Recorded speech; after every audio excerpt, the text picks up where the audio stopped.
न खुशी अच्छी है न मलाल अच्छा है, प्रभु जिस में रख दे वही हाल अच्छा है। कहे हनुमंत विपत प्रभु सोई, जब तब सुमिरन भजन न होई। भगवान श्री राम के सबसे बड़े भक्त हनुमान जी के चरणों में सादर प्रणाम। हनुमान जी प्रभु श्री राम के कितने बड़े भक्त थे, आपको इस बात से पता चलेगा। लंका विजय के बाद जब प्रभु श्री राम अयोध्या लौट रहे थे, तब हनुमान जी ने कहा कि मैं भी आपके साथ ही चलना चाहता हूँ, अयोध्या में रहकर आपकी सेवा करना चाहता हूँ। तब प्रभु श्री राम, माता सीता और हनुमान जी तीनों अयोध्या साथ में आए और एक दिन उन्होंने देखा, हनुमान जी ने देखा कि सीता जी अपने मांग में सिंदूर भर रही हैं। तो जिज्ञासावश हनुमान जी ने पूछा कि माँ सीता ये क्या कर रही हैं? तो माता सीता ने कहा कि मैं ऐसा इसलिए करती हूँ ताकि प्रभु श्री राम की लंबी उम्र हो जाए और वो हमेशा प्रसन्न रहे। ये बात जैसे हनुमान जी ने सुनी, उन्होंने सारा सिंदूर अपने शरीर पे गिरा लिया और ऐसे ही वो प्रभु श्री राम के सम्मुख प्रकट हुए। प्रभु श्री राम ने कहा, ये क्या किया तुमने? तो उन्होंने बताया कि सिंदूर पूरे शरीर में क्यों लगाया? तो उन्होंने बोला कि माता सीता आपकी लंबी उम्र और प्रसन्नता के लिए मांग में सिंदूर भरती हैं। मैंने सोचा क्यों ना मैं पूरे शरीर में ही सिंदूर लगा लूं ताकि आप हमेशा प्रसन्न रहें और आपकी बहुत लंबी उम्र रहे और मैं आपका हमेशा सेवक बना रहूं, इसलिए पूरे शरीर पर मैंने सिंदूर लगा लिया। इस बात पर प्रभु श्री राम को हंसी आ गई और उन्होंने भक्त की भक्ति देखकर अपने दिल में और भी जगह दे दी। तो दोस्तों, आज सबसे बड़े भक्त, प्रभु श्री राम के सबसे बड़े और प्यारे भक्त हनुमान जी की 5 बातें जो हमको सीखनी चाहिए, वो मैं आपसे शेयर करना चाहती हूँ। मैं हूँ अर्चना शुक्ला, आपका स्वागत करती हूँ आपके अपने चैनल भजन और लोकगीत पर। दोस्तों, ये रामायण महाभारत सिर्फ एक आध्यात्मिक पुस्तक नहीं है, अपितु ज्ञान का भंडार है। इसकी एक एक चौपाई से हमको बहुत सीख मिलती है। पहली बात, बल और बुद्धि का संतुलन बनाए रखना। बल और बुद्धि का संतुलन बनाए रखना बहुत ज़रूरी है, उनका बैलेंस बनाए रखना बहुत ज़रूरी है। बचपन में हनुमान जी को श्राप की वजह से अपनी शक्तियाँ याद नहीं थी। तब जामवंत ने याद दिलाया कि आप समुद्र पार करके सीता माँ का पता लगा सकते हो। जैसे ही शक्तियाँ याद आईं तो वो समुद्र के ऊपर उड़ने लगे और जब उड़ रहे थे तो बीच में उन्हें सुरसा नाम की एक राक्षसी मिली जो विशालकाय थी और उस राक्षसी ने हनुमान जी का रास्ता रोक लिया और कहा कि मुझे देवताओं ने भोजन के रूप में तुम्हें दिया है, मैं तो भोजन करूँगी। बहुत समझाया हनुमान जी कि हम तो जा रहे हैं, मैं जा रहा हूँ सीता का पता लगाने, माँ सीता का पता लगाने। प्रभु श्री राम का काम है, वो काम हो जाए तो मैं स्वयं आपके पास आऊँगा और आप मुझे ग्रहण कर लीजिएगा। लेकिन सुरसा थी कि वो मानने को राजी नहीं थी। उसने कहा, नहीं, मेरे पास तो सामने अगर ऐसा बंदा है तो मैं तो अपना भोजन ग्रहण करूँगी, मैं तो ग्रहण करूँगी, मैं नहीं मानूँगी। मुझे ब्रह्मा जी ने आशीर्वाद दिया है, मुझे भगवान ब्रह्मा जी ने आशीर्वाद दिया है कि जो भी यहाँ से जाएगा वह पहले मेरे मुंह में जाएगा और अगर वो मुंह से निकल जाएगा तो ही पार कर सकता है समुद्र, वरना वो पार नहीं कर सकता। अब हनुमान जी ने कहा, ठीक है भाई, जब तुम नहीं मान रही हो तो ठीक है, ये संभव नहीं है तो ठीक है, आप मुझे खा लीजिए। सुरसा ने अपना मुँह खोला और कहते हैं कि सुरसा 1 योजन का मुँह खोला तो वो 2 योजन के हो गए हनुमान जी।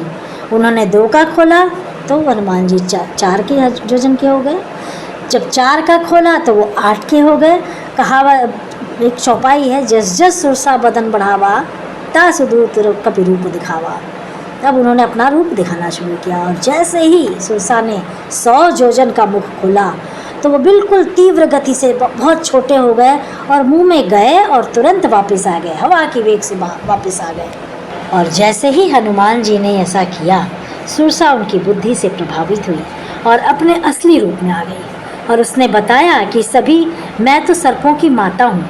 देवताओं ने उन्हें भेजा इसी मकसद से था कि जो माता सीता का पता लगाने जा रहा है उसमें बुद्धि है कितनी और बल भी है कितने बल और बुद्धि का उसके पास बैलेंस है कि नहीं, यही पता लगाने के लिए उन्होंने भेजा था। और अब तुम परीक्षा में उत्तीर्ण हो गए और अब तुम जा सकते हो माता सीता का पता लगाने। जाइए, आप जाइए, माता सीता का पता लगाइए, प्रभु श्री राम को उनका संदेश पहुंचाइए। कहना ये है कि बल और बुद्धि का संतुलन बनाए रखना लाइफ में बहुत ज़रूरी है। अगर बल है तो बुद्धि का प्रयोग करिए, बुद्धि और बल दोनों साथ में रहेगा तो ही आप कोई गोल अचीव कर पाएंगे। दूसरा, मैनेजमेंट, प्रबंधन। जब हनुमान जी लंका पहुँचे तो असुरों के भीड़ में प्रभु श्री राम के भक्त बड़ी आसानी से, चतुराई से खोज लिया। जब हनुमान जी लंका पहुँचे तो उन्होंने इतनी भीड़ में भी प्रभु श्री राम के भक्त को खोज लिया। लंका विजय। असुरों की भीड़ में लंका में प्रभु श्री राम के भक्त को ढूंढ ही लिया। एक घर के बाहर आवाज़ आ रही थी, भगवान श्री राम के जयकारे भी लग रहे थे। तुलसी माँ का पौधा भी वहाँ देख लिया। वो समझ गए कि यहाँ पे भगवान राम का कोई भक्त है। तो ब्राह्मण का वेश बदल के और भक्त की परीक्षा ली। पता चला कि वो बहुत सच्चे भक्त थे, तो विभीषण से दोस्ती कर ली। माता सीता कहाँ हैं लंका में पता लगा लिया। माता सीता से मिले। उसके बाद लंका में भय फैलाने के लिए लंका में आग भी लगा दी। सेना कितनी विराजमान है, कितनी विशाल है, इसके बाद युद्ध होना है। और ये भी बता दिया कि भाई हमारी सेना बहुत विशालकाय है, युद्ध तो होएगा ही होएगा और आप फेल भी हो। विभीषण की मित्रता श्री राम से करवा दी। लंका विजय को आसान बनाने का एक और जरिया उन्होंने बना। अपने प्रबंधन मैनेजमेंट की वजह से हनुमान जी लंका में विजय सुनिश्चित कर दिया। तो लाइफ में कहना यही है कि लाइफ में जब भी बहुत बड़ा गोल अगर हासिल करना है तो छोटे छोटे निर्णयों को भी आप पार करें। बहुत तरीके से एक एक स्टेप उठा के अपने मंजिल तक पहुंचने की कोशिश करें। दिमाग से, दिल से सभी यूज़ करके आप आगे बढ़ें। ये हनुमान जी से हम लोग बहुत अच्छा सीख सकते हैं। तीसरा, जब सुरसा बीच में मिली थी उनको राक्षसी, तो जैसे जैसे वो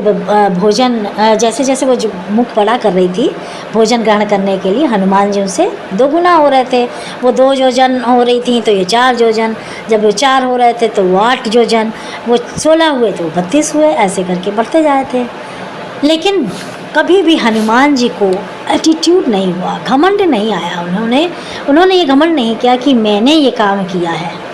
सीता का समाचार लेकर जब प्रभु श्री राम के पास पहुँचे और उन्हें सारा समाचार सुनाया, तब जामवंत गुणगान करने लगे कि वाह, हनुमान ने तो दुश्मन की सेना में भय फैला दिया।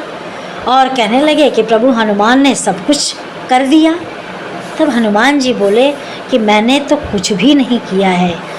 प्रभु श्री राम ने कहा कि तो हनुमान तो मना कर रहे हैं। जामवंत बोले नहीं प्रभु, इन्होंने ही किया है।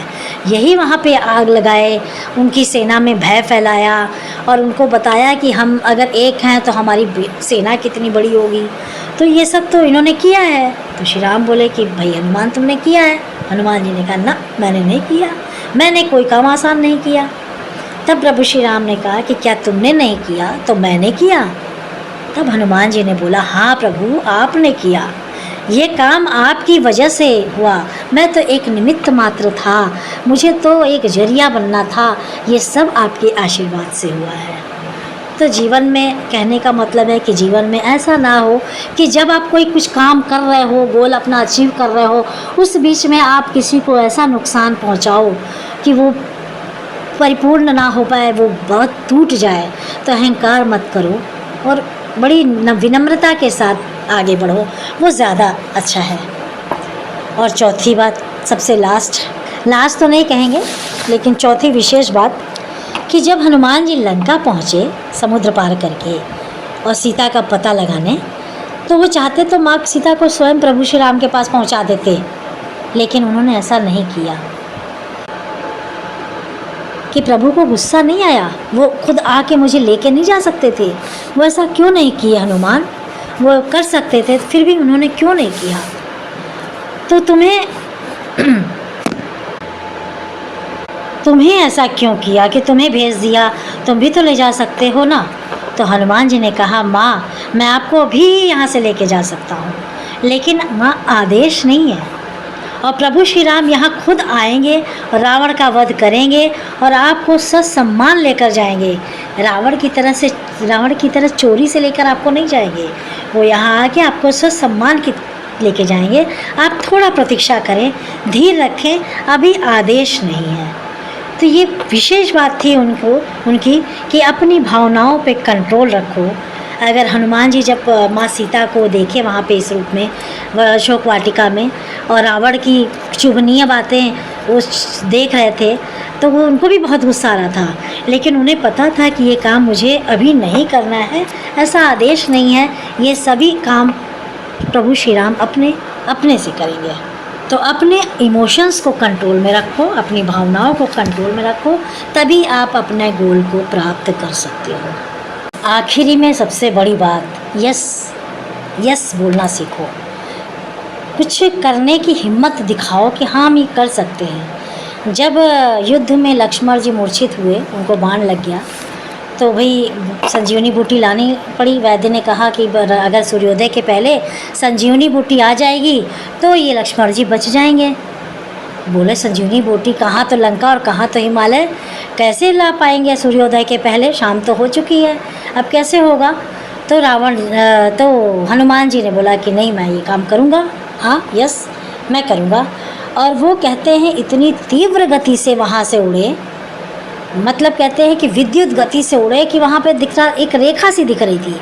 और वो जब वहाँ पहुँचे तो उनका सिर्फ लक्ष्य ये था, उनका सिर्फ एक लक्ष्य था कि भाई लक्ष्मण जी बच जाए, उनको वो हो जाए और श्री राम के चेहरे पे मुस्कान आ जाए।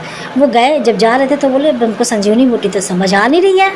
उन्होंने पूरा पहाड़ लिया और इतनी तीव्र गति से वापस आए कि वो सूर्योदय के पहले आ गए। तो यस मैन बनना सीखो, कुछ करने के लिए हिम्मत रखो कि हाँ ये हो पाएगा, रुको मत, चलते जाओ, काम तो होना ही है।